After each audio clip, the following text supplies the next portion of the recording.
Can you provide a definition for the word woman? Can I provide a definition? No.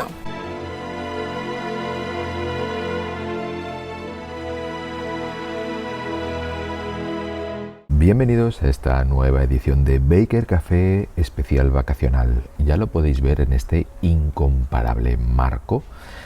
Y bueno, a pesar de que estamos en periodo de asueto, eso no es óbice ni cortapisa para continuar reflexionando y afilando con el esmeril del pensamiento crítico el análisis de la realidad.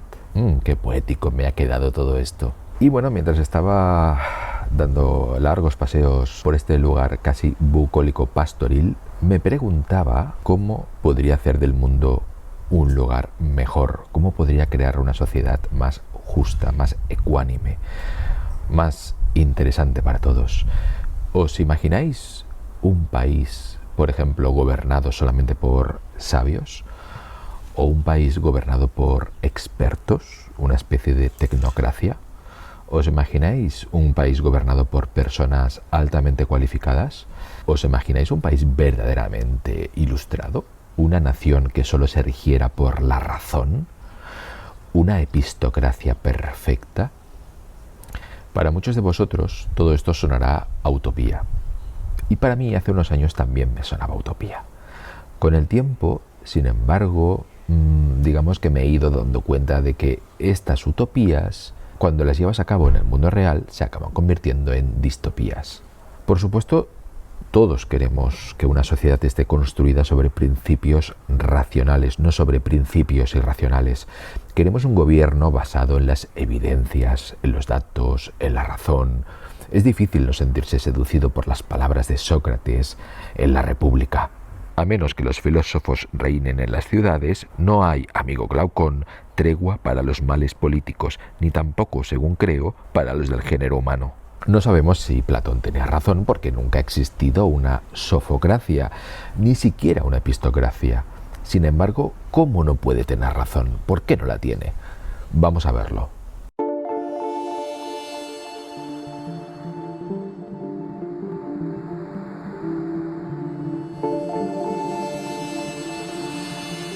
Como os decía antes, imaginaos un país perfectamente racional.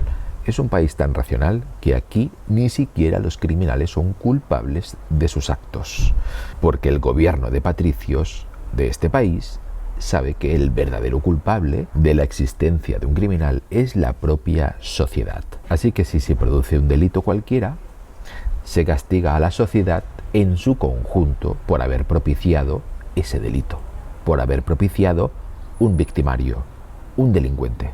Como este país también está muy avanzado tecnológicamente, sus gobernantes pueden averiguar lo cerca que vivías del criminal. Así que cuanto más cerca vives del criminal, mayor es la pena que se te impone, porque mayor es tu grado de influencia o de tu falta de empatía con el criminal. En definitiva, mayor es tu responsabilidad y por eso tu pena también es mayor. Si, por ejemplo, el castigo por un determinado delito es una multa de 1.000 euros, tal vez cada uno de los padres del criminal tenga que pagar al menos 200 euros. Y la pareja del criminal otros 200 euros. Y su mejor amigo quizás 150 euros. Y el jefe pues 100 o 50 euros. Y sus profesores del instituto pues quizás 10 euros cada uno. Y los parientes más lejanos 1 euro. Y toda la sociedad en su conjunto, pues, no sé, 1 céntimo por individuo o quizá menos. En este país imaginario, si un amigo de un amigo que conociste en una cena comete un asesinato, es posible que se te imponga una multa de 1 céntimo, ¿por qué no? Pero este país que aspira a ser perfectamente racional, indirectamente sí que castiga a sus criminales, aunque no quiera hacerlo. El castigo para los perpetradores es que nadie quiera interactuar con ellos, por temor precisamente a que puedan perpetrar otro crimen que suponga más multas. Una vez que una persona es un delincuente conocido o un presunto delincuente o simplemente el tipo de persona que parece que podría convertirse en un delincuente, sus amigos, sus familiares y demás contactos tratan de evitarlo. Así que, ya os digo, indirectamente está siendo castigado. Esto puede ser a veces bueno o a veces malo. Es bueno porque la amenaza de la soledad absoluta es tan intensa en un presunto criminal o en un futuro criminal que puede desalentarlo de muchos posibles delitos. Tal vez, en vez de poner multas a las personas que están conectadas con el delincuente, deberíamos, no sé, bonificar a las personas que se aproximan al posible delincuente, porque no hay nada como establecer nuevos contactos sociales o fortalecer los ya existentes para también fortalecer los comportamientos prosociales. Porque si eliminamos a los amigos y allegados del delincuente, esto no podría funcionar como un incentivo perverso que animaría a los criminales a seguir delinquiendo. Como veis, es todo un gran lío. Todo esto, evidentemente, es un ejemplo límite donde estamos tratando de diseñar un modelo justo, coherente y racional para gestionar el crimen de un país. Pero como veis, no es nada fácil.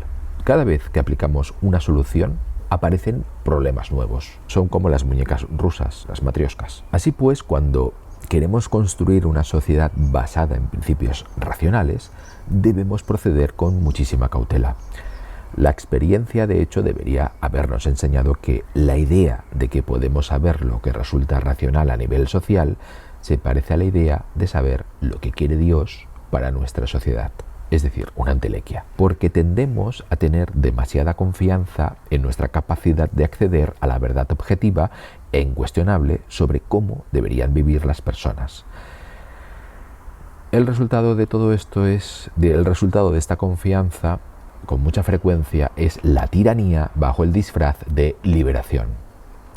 Por eso no es tan extraño que las siguientes palabras hayan sido precisamente pronunciadas por un dictador. La ignorancia llegará a su fin cuando todo se presente como es en realidad. Terminará cuando todos los conocimientos se pongan a disposición de todos los seres humanos de un modo apropiado. Muchos de nosotros queremos construir un mundo mejor. Yo mismo, desde este humilde canal, Baker Café, intento estimular a la audiencia para que esboce ideas más interesantes y más completas sobre cómo hacer eso. Sin embargo, todas las ideas que se esbozan sobre papel o en un vídeo no se pueden poner en práctica fácilmente, porque la realidad es mucho más compleja que un papel o que un vídeo. Hay personas que enarbolan ideologías que, sin embargo, dicen justo lo contrario. Dicen que lo primero que hay que hacer es crear una teoría robusta y, una vez escrita, hay que obligar a la sociedad a aproximarse lo máximo posible a esa teoría, a ese ideal. Si las cosas no salen como esperábamos, no es culpa de la teoría, que la teoría, es perfecta.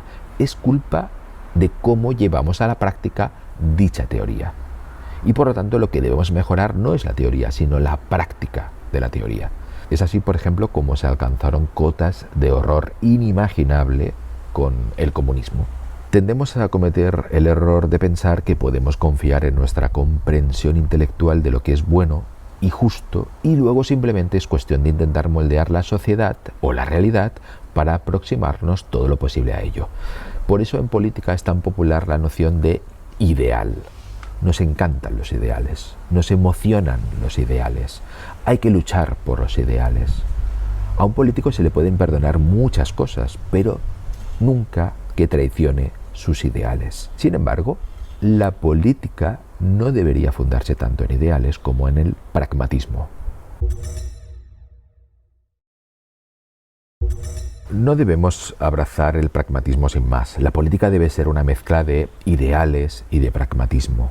Pero como el ideal lo tenemos ya todos asumido, voy a intentar defender un poco el denostado pragmatismo. El pragmatismo significa aquí la adaptación de nuestros ideales al mundo real. Un principio o un ideal que no puede implementarse es sencillamente un mal principio o un mal ideal. La práctica puede demostrarnos que la teoría no es correcta, así que cada vez que hacemos alguna clase de inferencia sobre lo que sería mejor para todos, necesitamos volver a la experiencia para confirmar su validez. Es decir, necesitamos validar empíricamente nuestros sueños de hacer del mundo un lugar mejor. Por ejemplo, podríamos razonar con muchísima facilidad que como la igualdad económica es buena y podemos conseguir una igualdad mayor mediante la redistribución de la riqueza, esto implica que la redistribución de la riqueza es buena, pero hemos de conocer bien cómo funcionaría en realidad semejante redistribución para saber si la inferencia es válida. Podría resultar, por ejemplo, que esa redistribución tuviera consecuencias no deseadas. Por ejemplo, unas consecuencias tan malas que superasen con creces las bondades de la igualdad. En definitiva, si nos enamoramos demasiado de nuestras ideas, o peor aún, de nuestra ideología, entonces nos volvemos más incapaces de validar pragmáticamente si esas ideas son apropiadas y, sobre todo, nos volvemos incapaces de adaptarlas a las circunstancias. Por eso, la razón práctica no funciona demasiado bien cuando habita demasiado tiempo en el interior de la cabeza del pensador, por muy inteligente que sea.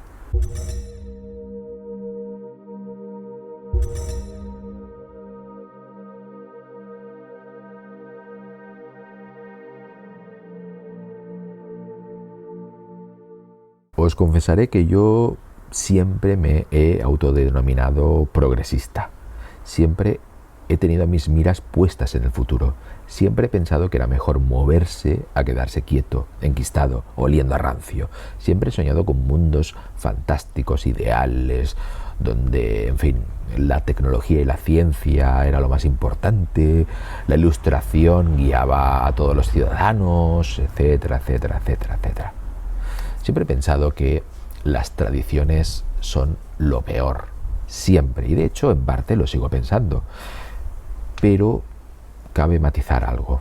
Cuando me enfrento a la realidad veo que la realidad es tan compleja que en el fondo, en fin, mis fantasías pecan de ser demasiado ingenuas. Asumir esta complejidad también me ha enseñado que debo proceder con mucha cautela a la hora de introducir cambios, sobre todo si son cambios disruptivos o cambios muy revolucionarios.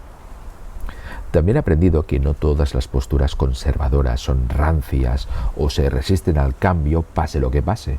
Hay conservadores que, por ejemplo, anhelan el cambio, pero lo hacen desde la suficiente modestia como para aceptar que es mejor no cambiar nada a cambiar de forma desordenada por el simple hecho de hacerlo. Es lo que dice, por ejemplo, el filósofo británico especializado en filosofía política, Roger Scruton.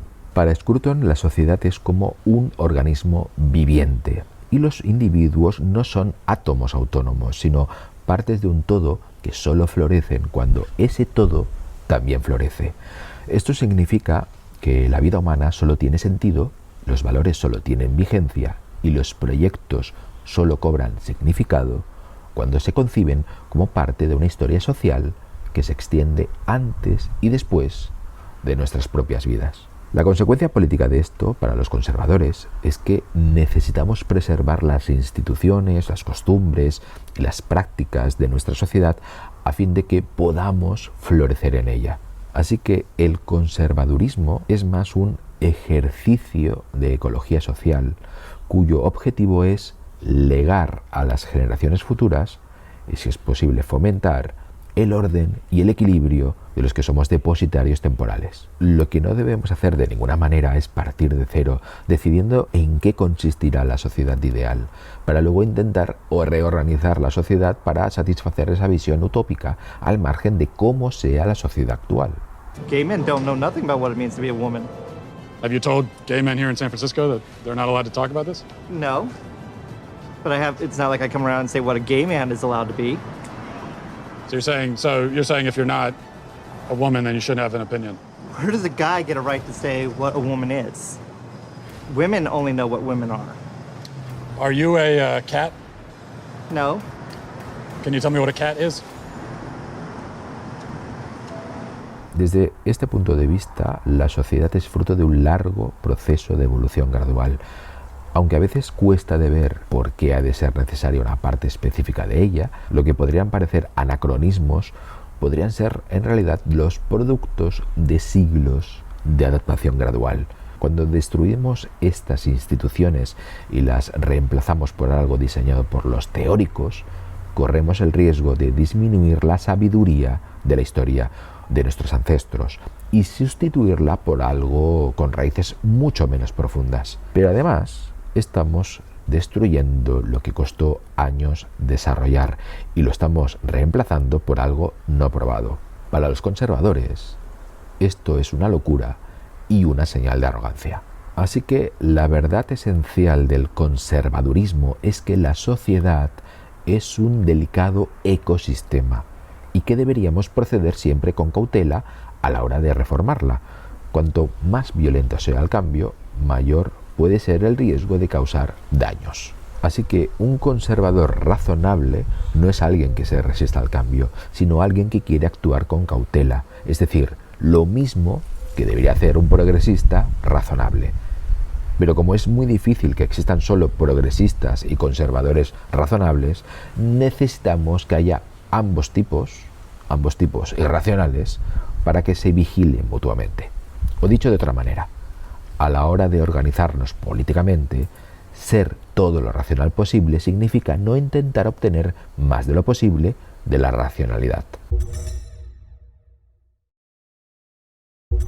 Es inevitable que pensemos que es preferible hacer algo a no hacer nada, a no intentarlo, a quedarse paralizado en casa pensando que todo es muy difícil y bueno, es mejor no moverse. Y eso es cierto, pero quienes sostienen que la complejidad del mundo excede las capacidades humanas no están defendiendo una suerte de parálisis por análisis, sino que debemos avanzar con mucho cuidado, tal y como lo haríamos por un campo lleno de minas. Según explica la científica ambiental Donatella Meadows en Pensar en Sistemas, a menudo cuando nos enfrentamos a un problema complejo, como la pobreza, los homicidios o la discriminación, la gente dice mejor hacer algo que no hacer nada, pero intervenir en un problema puede ser contraproducente, incluso de forma inadvertida.